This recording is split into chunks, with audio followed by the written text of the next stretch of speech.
wide receiver position, which isn't quite as exciting at running back, but some big moves have still happened. Evans returning to Tampa Bay happened a couple days ago. I know Jeudy got traded recently, but there's been a few other movement today, Mike. What else do we got going on?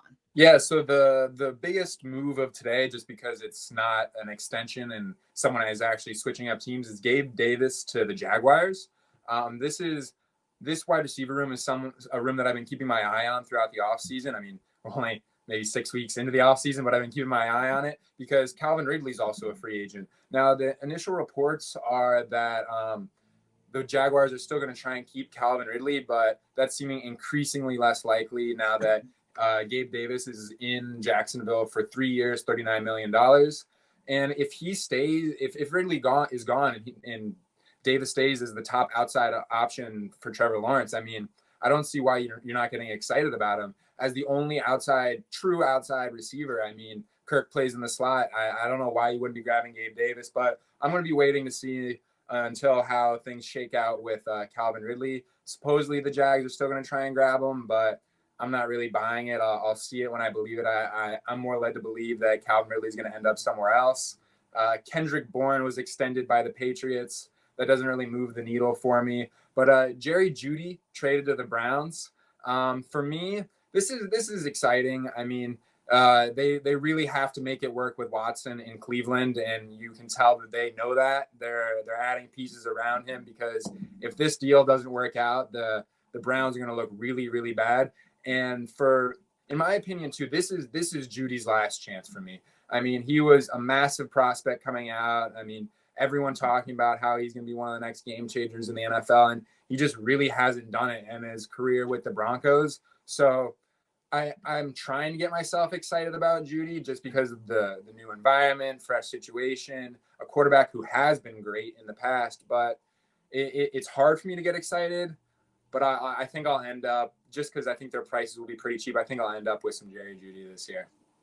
Yeah. So in quick rapid reactions to all that, the Gabe Davis news, to me, the biggest piece of that is actually not even Davis, the Jaguars, Trevor Lawrence. It's who now comes into that number 2 role for the Bills. I know Khalil Shakir, he had some good games last year, certainly when Davis was banged up and pressed in the playoffs. I like the kid. I think he's a great number 3. There were some rumblings. I think it was Matthew Berry's article where he said after he talked to people in the Bills that they were expecting him to remain that 3 and that they were definitely more invested in those rookie receivers of this year. And that's why in these early best ball drafts, I am definitely hammering those rookie receivers that might end up falling like a Xavier Worthy and that speed, or, whether they go for the big body, a Kean Coleman later in the rounds, whoever ends up being there, like get another big body that could potentially there.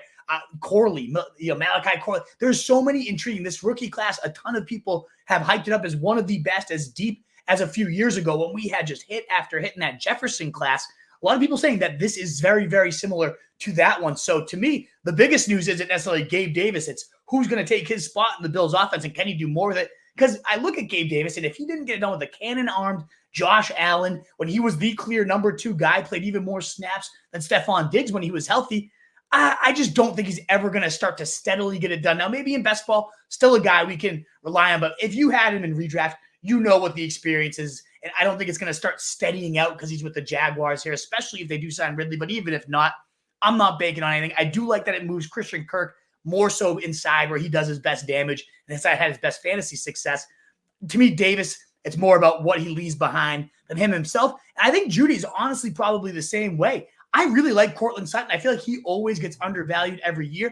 I had him on a ton of best ball teams, and you would have been shocked how many weeks he ended up being in my lineup last year just because he caught so many touchdowns. It was never a huge 30-point day that pushed me over the edge, but 15 points, 12 points, 17 points. He was consistently, I believe he finished with 10 to 12 touchdowns on the season, and now you remove Jeudy. I love it. Plus Marvin Mims, who Scott Barrett has some great tweets about how he had, 7 of the 9 most explosive plays for the Broncos all last year, even though he only played about 25% of the snaps and barely sniffed the field.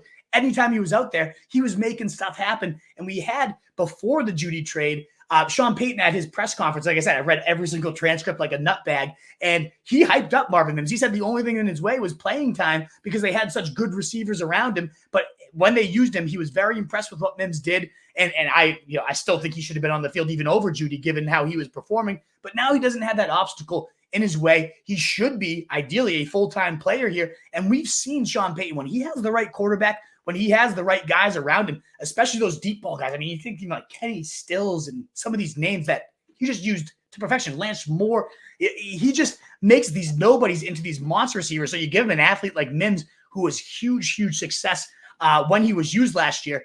It doesn't matter who the quarterback is. We're not sure who's going to be slinging the rock there in Denver, but we've seen Sean Payton offenses just absolutely light the world on fire. So if they can get the right name there, I think Sutton Mims, the last draft I did after they got traded, Sutton was still going around pick 100. Mims was still going around 160. I've taken him in every single draft since Jeudy got traded. I'm out on Jeudy. I've never been a Jeudy guy, and it's never burned me. So I'm not going to suddenly become a Jeudy guy when he's going to Deshaun Watson, who struggled to even make Cooper all that relevant. And I don't know that this impacts Cooper. He is still the number one guy there. It's more so Elijah Moore versus Jeudy and who's going to battle it out to underwhelm us with all the hype that they always generate. I want nothing to do with either of those guys. But yeah, Pittman coming back, obviously nice to have him back home, but he did his damage mostly with Minshew. So it will still be interesting to see how he does with Anthony Richardson as well. And then if Tee Higgins gets that trade request or not, would obviously be good for Jamar Chase, for Higgins to land elsewhere. We shall see if they grant it. I don't know what a team was going to go after him, though, this year when you have such a deep receiver class to have to pay him a huge contract and give up a first and second when you got a potential Tee Higgins from the top to bottom of the first two rounds here in this draft. I don't know. I don't necessarily see any team going crazy to try and trade for Tee Higgins. As much as I like the guy, this is such a class that I think that's going to cap what that market ends up being. And I imagine he ends up just staying home there with Cincinnati. Any last thoughts before we move to tight ends and then get this draft fired up? Yeah, we can talk about it a little bit during the draft, so I'll be brief here. But yeah, taking stabs at those receivers that are going around pick 100, the rookie receivers that are going around pick 100 in best ball. We text a little bit about it, but it's pretty great. I mean, with the Bills being linked to needing an outside receiver, and that'll almost 100% happen through the draft. The Chiefs are in need of an outside receiver, and that will once again almost 100% be through the draft. So just targeting these guys who are primarily outside receivers and just hoping you kind of hit the jackpot with the one that goes in the end of the first round, maybe the second round, to one of those high-powered offenses. So I'm a big fan of just taking stabs at those rookie receivers that are kind of going later, that might go late first, early second. Absolutely. I think it's a great strategy. And rookies in general, I love targeting here, but when you get such a great receiver class, I had been trying to figure out what running backs might end up in some of these valuable holes, but it's known as a bad running back class. And so with you're seeing Jacobs get some big money and Saquon now filling up those big spots, there might be one or two that maybe one gets the lead guy in Dallas or something like that. So I do still like taking stabs at that, but I think it is making much more sense to go after the rookie receivers at this point. Who lands with the Chiefs? Who lands with the Bills? What if, A.D. Mitchell falls to one of them with that insane combine performance, things of that nature? I'm definitely going to be taking some stabs there. What is up, you fantasy wolf? Thanks so much for tuning in. If you haven't already, share your thoughts in the comments, check out some more videos, and join the newest Wolfpack by subscribing below.